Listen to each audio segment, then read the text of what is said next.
जय जिनेन्द्र। ऐसे तो भारत के इतिहास में कई सतियाँ हुई, उसमें से ही एक जैन सती भुवन सुंदरी की कथा, सत्य, शील और धैर्य की कथा मैं आपके सामने सुनाने जा रही हूँ। कहते हैं चंद्रपुरी एक रमणीय नगरी थी। उसकी सुंदरता कविगण इंद्रपुरी से करते थे। नगरी में स्थान स्थान पर उपवन थे। उसमें रंग बिरंगे फूल और वृक्ष थे जो मन को लुभाते थे। वहाँ के राजा का नाम था प्रगुमन, जो न्याय नीति से राज्य का संचालन करता था। उस प्रगुमन राजा की रानी का नाम प्रभावती था, जो बहुत ही सुंदर थी। प्रगुमन राजा का छोटा भाई प्रताप सेन था। प्रताप सेन बहुत ही वीर और साहसी था। प्रताप सेन की पत्नी का नाम भुवन सुंदरी था, जिसके सौंदर्य की गुणगाथा जन जन की जीवा पर थी। लोग कहते थे कि वह देवलोक से आई कोई देवांगना है। एक समय गर्मी के दिन थे। राजा प्रगुमन अपनी रानी प्रभावती के साथ छत पर आनंद से क्रीड़ा कर रहा था। उसी समय भुवन सुंदरी भी महलों की छत पर घूमने आई थी। भुवन सुंदरी को पता नहीं था कि राजा प्रगुमन भी छत पर है। एकाएक राजा प्रगुमन की नज़र भुवन सुंदरी पर पड़ी। वह देखता ही रह गया, यह अप्सरा कौन है?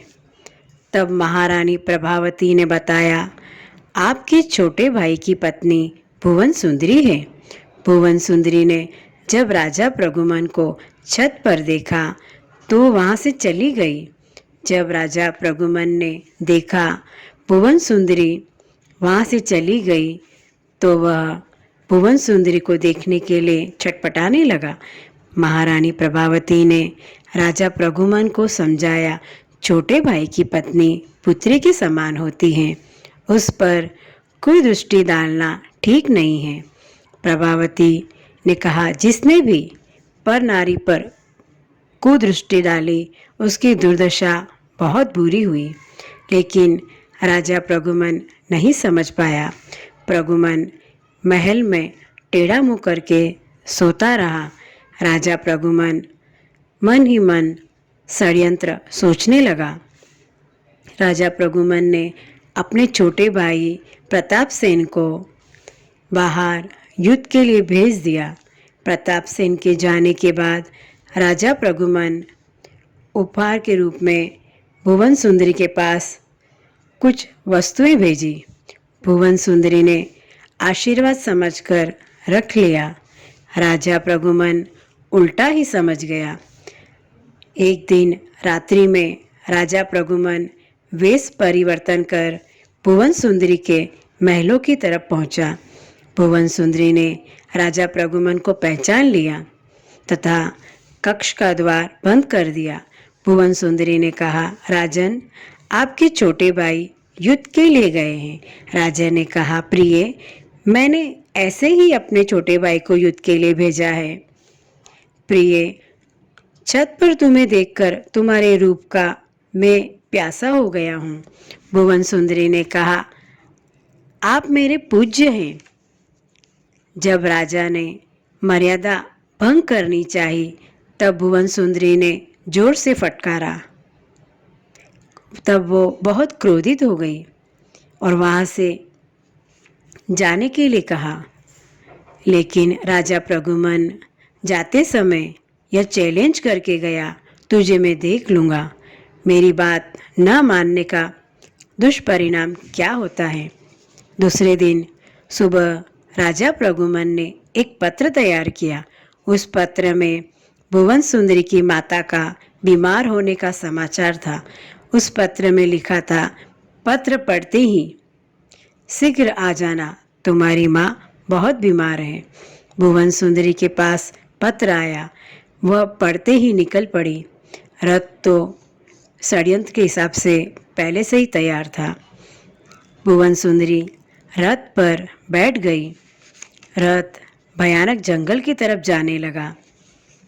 सारथी ने रथ को रोका। सती भुवन सुंदरी के चरणों में गिरकर रोने लगा। आप मेरे अपराधों को क्षमा करें। राजा प्रगुमन का आदेश था आपको भयानक जंगल में छोड़ दूं। उसी के लिए झूठा पत्र तैयार किया। आप मेरे अपराधों को क्षमा करें। सती भुवन सुंदरी ने कहा, तुम्हारा कोई दोष नहीं, दोष तो मेरे कर्मों का है। आंसू बहाते हुए सारथी ने भुवन सुंदरी को जंगल में छोड़कर विदा ली। उधर राजा प्रगुमन की दृष्टि अंधा हो गया। इस तरह राजा प्रगुमन ने छल किया, इसीलिए वह अंधा हो गया। उधर भुवन सुंदरी सोचने लगी, पूर्व जन्म में मैंने कौन सा ऐसा पाप किया जो मुझे विकट घड़ियाँ देखनी पड़ रही हैं। वह रोती रही और अरे देवों, इस अबला को कष्ट क्यों दिया। कई प्रकार के विचार उसके मस्तिष्क में घूमते रहे। सती भुवन सुंदरी रात में वृक्षों पर सोती, फलों को खाकर जीवित रहती, उस उपवन में भटकती रहती। एक दिन मदनपुरी का एक श्रेष्ठी व्यापारी दूसरे देश में जा रहा था। उसी जंगल से गुजर रहा था। उसने सती भुवन सुंदरी को देखा। यह देव कन्या कहाँ से आ गई है। उसने भुवन सुंदरी को अपने रथ पर बिठाया। कहा, मैं आपको आपके पिता के यहाँ छोड़ देता हूँ। रथ महल में आया। भुवन सुंदरी ने कहा, अब मुझे मेरे पिता के घर पहुँचाने का प्रबंध करो। लेकिन व्यापारी ने कहा, मैं तुम्हारे रूप पर मोहित हो गया हूँ। सती भुवन सुंदरी ने कहा, तू जिस मेरे शरीर पर मोहित हो रहा है वह हाड़, मांस, रक्त और अशुद्धि पदार्थों से बना हुआ है। अरे निर्लज, विचारों का त्याग कर सच्चरण में जा। जो ही वह आगे बढ़ा त्यों ही सील स्टायक देवों ने उस व्यापारी के शरीर में कुष्ठ यानी कोढ़ रोग पैदा कर दिया। सती भुवन सुंदरी अपने पिता के घर के लिए निकल पड़ी। भुवन सुंदरी इंद्रपुरी पहुंची, लेकिन वहां पर राजा प्रगुमन ने पहले ही भुवन सुंदरी के माता पिता को पत्र लिख दिया, तुम्हारी पुत्री ने हमारे वंश को कलंकित किया है। इस तरह कई बातें उन्होंने पत्र में लिखी। हमने उसे घर से निकाल दिया है।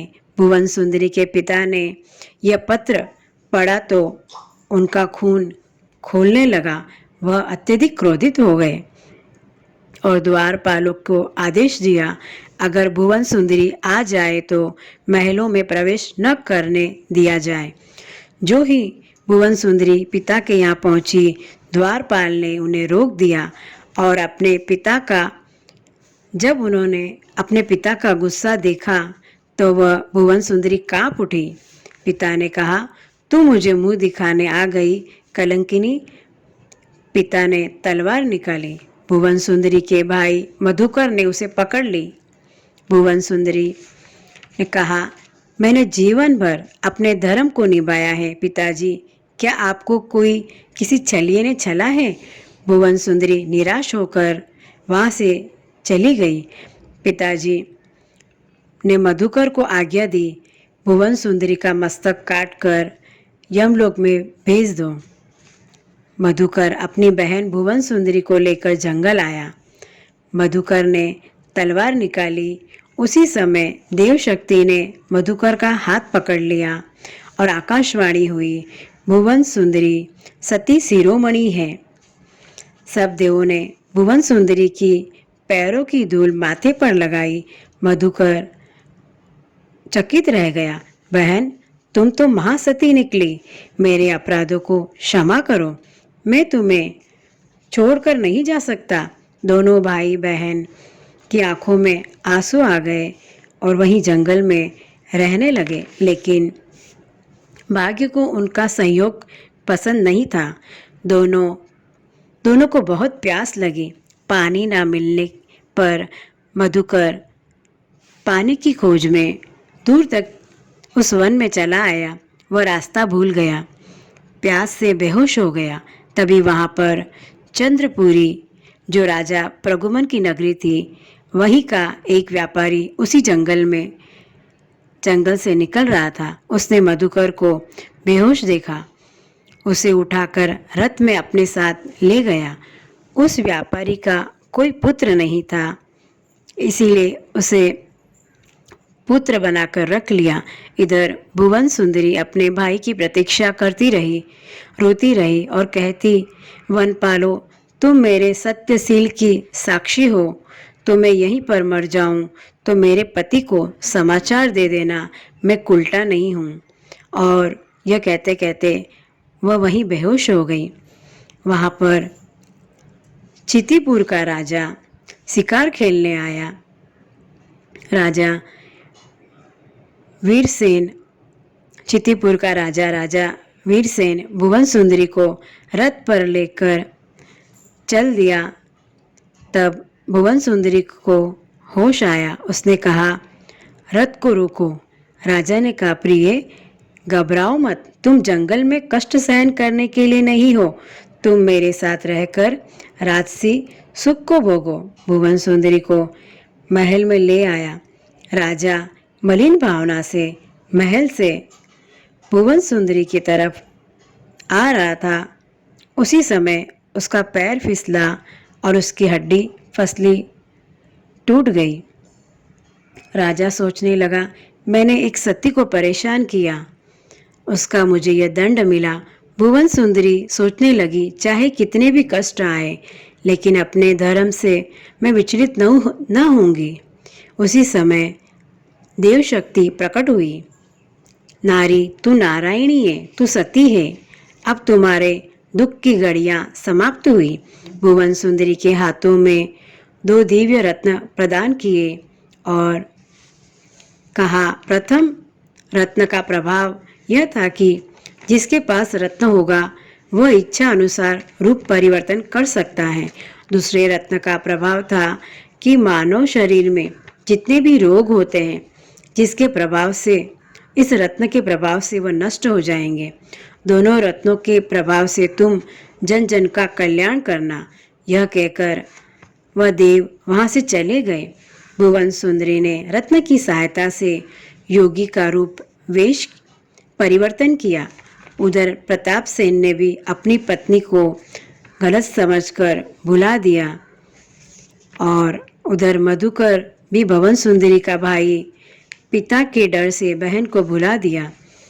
यहाँ पर भुवन सुंदरी, जिसने योगीराज का रूप परिवर्तन किया, चंद्रपुरी नगरी में पहुँच गए।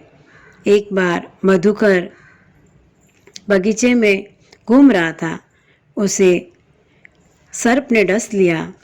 अनेक वैद्य को बुलाए गए पर मधुकर ठीक नहीं हुआ। उसी समय भुवन सुंदरी, जो योगी का रूप वेश कर रखा था, वहाँ आ पहुँचे।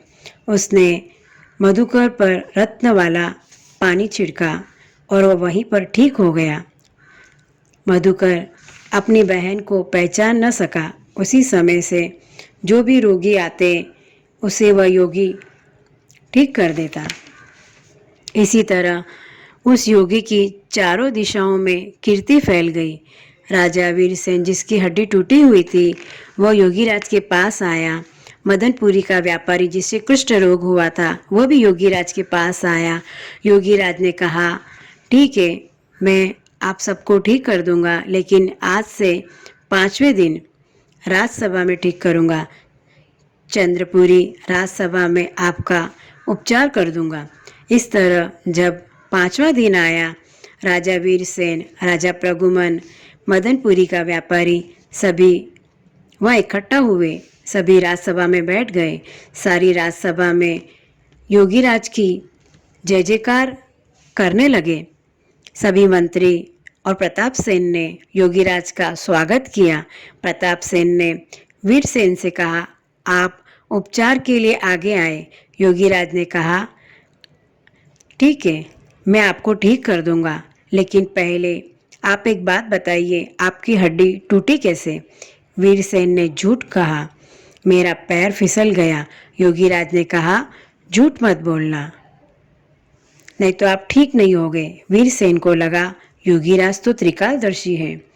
वीरसेन ने कहा, योगीराज मुझे क्षमा कर दो, बहुत बड़ी गलती हुई मुझसे। वीरसेन ने सारी बात राजसभा में बताई। सभी यह सुनकर चकित रह गए। योगीराज ने कहा, प्रतिज्ञा करो, भविष्य में कभी किसी नारी का अपमान नहीं करोगे। योगीराज रत्न के प्रभाव से वीरसेन को ठीक कर दिया। अब मदनपुरी का व्यापारी आया जिसे कुष्ठ रोग था। योगीराज ने कहा, मैं तुम्हें ठीक कर दूंगा, पर मेरे प्रश्न का उत्तर दो, यह रोग तुम्हें कैसे हुआ? वह सोचने लगा, योगीराज तो त्रिकालदर्शी है।